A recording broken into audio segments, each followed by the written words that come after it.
So miscellaneous exercise on chapter 6 question number 5 है, show that the normal at any point theta to the curve x is equal to a cos theta plus a theta sin theta and y is equal to a sin theta minus a theta cos theta is at a constant distance from the origin.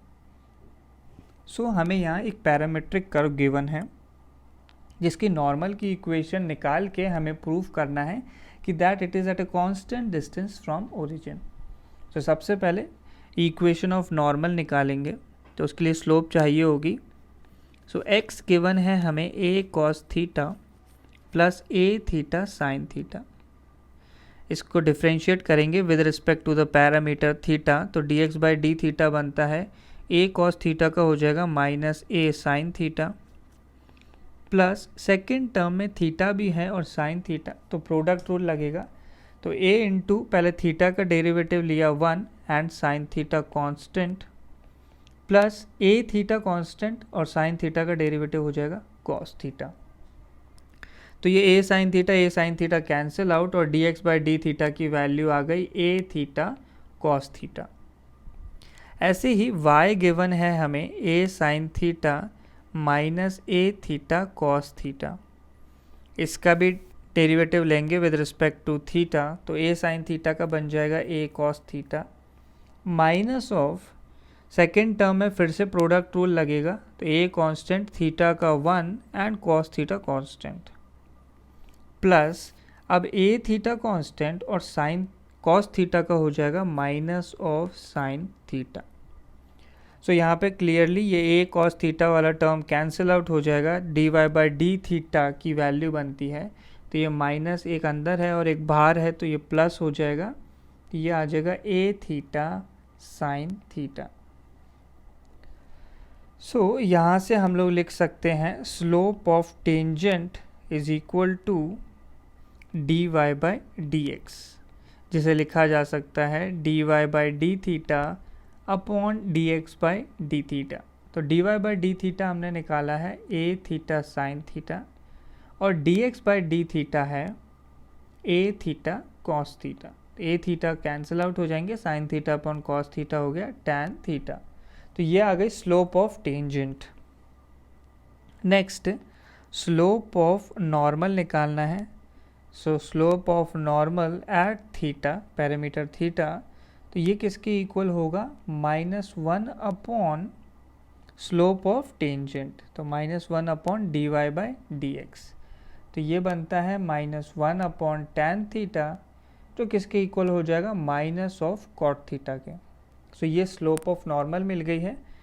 Next finally हम निकाल लेते हैं equation of normal at parameter theta. So किसी भी line की equation होती है y minus y one is equal to slope into x minus x one, जहाँ पे x1 y1 एक पॉइंट होता है उस लाइन पे.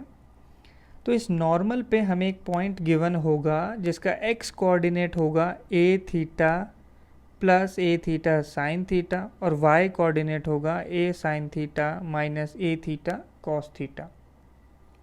सो इक्वेशन आ जाएगी y माइनस y1 किया तो a sine theta minus a theta cos theta, ये तो हो गया y coordinate is equal to slope है minus cos theta into x minus साथ में आएगा x1, तो x1 है a cos theta plus a theta sine theta. तो ये आ गई इक्वेशन ऑफ नॉर्मल. इसे सिंप्लीफाई करेंगे, सो ये बन जाता है y minus a sine theta plus a theta cos theta is equal to, right में पहला टर्म आएगा माइनस एक्स कॉट थीटा. फिर नेक्स्ट टर्म के लिए देखो माइनस ऑफ माइनस प्लस हो जाएंगे बाकी दोनों टर्म्स के लिए, तो plus a cos theta into cot theta, next plus a theta sine theta into cot theta. So cot theta होता है हमारे पास कॉस अपॉन साइन, साथ में एक साइन लगा हुआ है तो साइन थीटा कैंसिल आउट, तो ये लास्ट वाला टर्म पूरा हमारे पास लिखा हुआ है ए थीटा कॉस थीटा, जो लेफ्ट वाले टर्म से कैंसिल आउट हो जाएगा। अब हर टर्म में कॉट थीटा हम रिमूव कर देते हैं, तो बनता है y minus a sine theta is equal to, cot theta को लिख लेते हैं cos theta upon sine theta.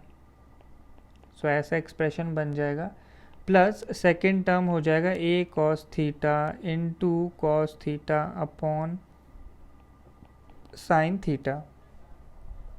तो दोनों साइड अब मैंने साइन थीटा से मल्टीप्लाई किया, तो y sine theta minus a sine square theta हो जाएगा इज इक्वल टू, राइट के टर्म्स हैं minus x cos theta plus a cos square theta. X y के टर्म्स एक साइड किए तो x cos theta plus y sine theta is equal to a sine square theta plus a cos square theta. तो right hand side पे a common आ रहा है, bracket में रह जाएगा sine square theta plus cos square theta, तो ये value कितनी होती है 1। So equation of normal finally मिल गई, x cos theta plus y sine theta is equal to a. ये है हमारे पास इक्वेशन ऑफ नॉर्मल। अब हमें इसका डिस्टेंस देखना है फ्रॉम ओरिजिन। तो कोई भी लाइन अगर मुझे गिवन है a x plus b y plus c is equal to 0 और इसका डिस्टेंस देखना है, डिस्टेंस फ्रॉम रैंडम कोई भी पॉइंट लिया x1 y1, तो डिस्टेंस की वैल्यू आती है मॉड ऑफ, इस इक्वेशन में x1 y1 रखना है तो a x1 plus b y1 plus c divided by root of modulus लेना है तो a square plus b square. तो हमारी इक्वेशन है x cos theta plus y sine theta minus a is equal to 0। ये इक्वेशन ऑफ नॉर्मल है और इसका डिस्टेंस चाहिए हमें फ्रॉम ओरिजिन, दैट इज 0,0। तो ये डिस्टेंस आ जाएगा मॉड ऑफ, अब x की जगह रखना है 0 और y की जगह भी 0, तो ये x कॉस थीटा और y साइन थीटा 0 हो गया, minus a upon root of, x के कोफिशिएंट है कॉस थीटा तो कॉस स्क्वायर थीटा आएगा नीचे, और y का कोफिशिएंट साइन थीटा तो साइन स्क्वायर थीटा आ जाएगा। So sine square theta plus cos square theta 1 होता है, ऊपर मॉड माइनस ए है तो इसे a लिख सकते हैं और नीचे 1 आ जाएगा। तो ये वैल्यू a आ गई है जो कि एक कांस्टेंट वैल्यू है।